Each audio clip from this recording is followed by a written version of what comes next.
शहर से दूर बसा एक छोटा सा गांव विरासतपुर, जहां समय जैसे थम गया था। चारों ओर हरियाली, पुराने किलों और हवेलियों की खंडहरनुमा दीवारें, और गांव के बीचों बीच वह एक पुरानी हवेली, रायचंद हवेली। सालों से वीरान पड़ी यह हवेली अब भी गांव के लोगों के लिए डर और रहस्य का प्रतीक बनी हुई थी।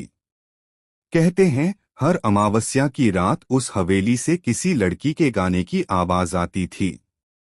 गांव वालों का मानना था कि यह आवाज एक परछाई की है, जो अपनी अधूरी प्रेम कहानी के लिए आज भी हवेली में भटक रही है।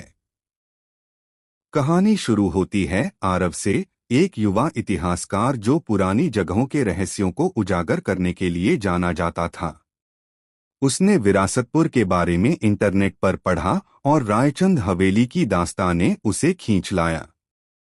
वह गांव आया और एक छोटी सी धर्मशाला में रुका। वहां की देखरेख करने वाली बूढ़ी अम्मा, जिसे सब श्यामा अम्मा कहते थे, उसे हवेली के बारे में चेतावनी देती है। उस हवेली में मत जाना बेटा, अम्मा का पति आवाज में कहती है। वहां सिर्फ परछाया रहती हैं। आरव मुस्कुराया, मैं रहस्यों को डराने नहीं, समझने आया हूं। अगली सुबह आरव हवेली की ओर निकला। दोपहर तक वह हवेली के मुख्य दरवाजे पर पहुंचा। जर्जर दरवाजा, दीवारों पर बेलों की परतें और खिड़कियों से झांकती वीरानी।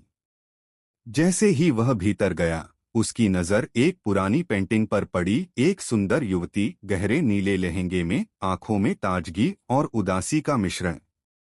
नीचे लिखा था, अन्विता रायचंद। आरव उस चित्र को देखता ही रह गया। कुछ था उस चित्र में जो उसे भीतर तक छू गया।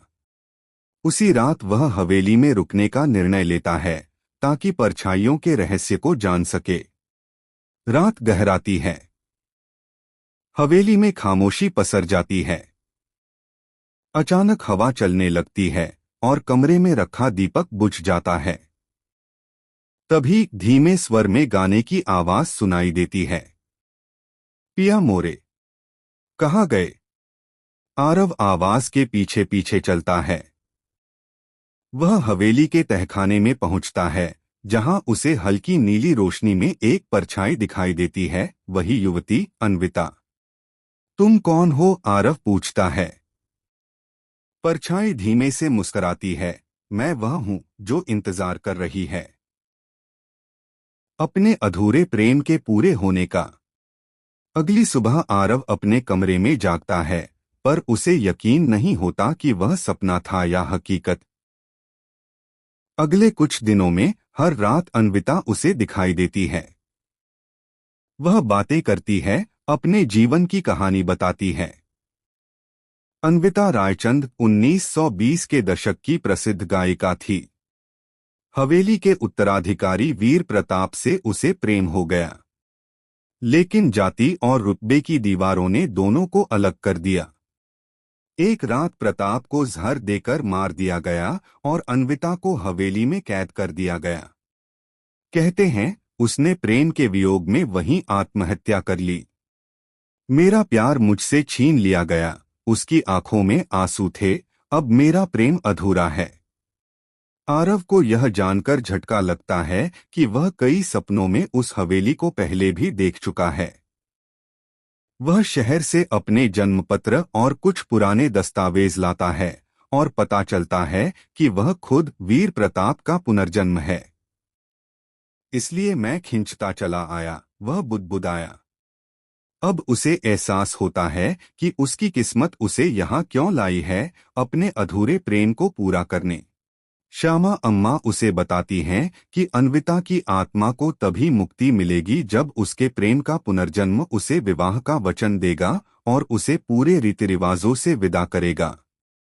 अगली अमावस्या की रात आरव ने पूरे गांव के सामने, हवेली के आंगन में अन्विता की तस्वीर के सामने दीप जलाकर उसका सांकेतिक विवाह किया।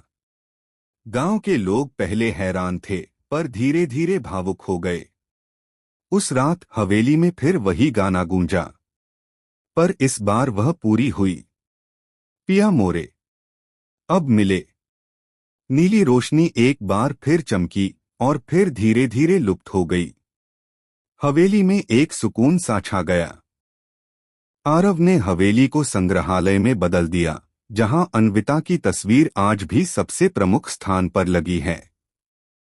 वह गांव में ही बस गया और उसका जीवन उस प्रेम की याद में समर्पित हो गया जिसने 2 जन्म लिए।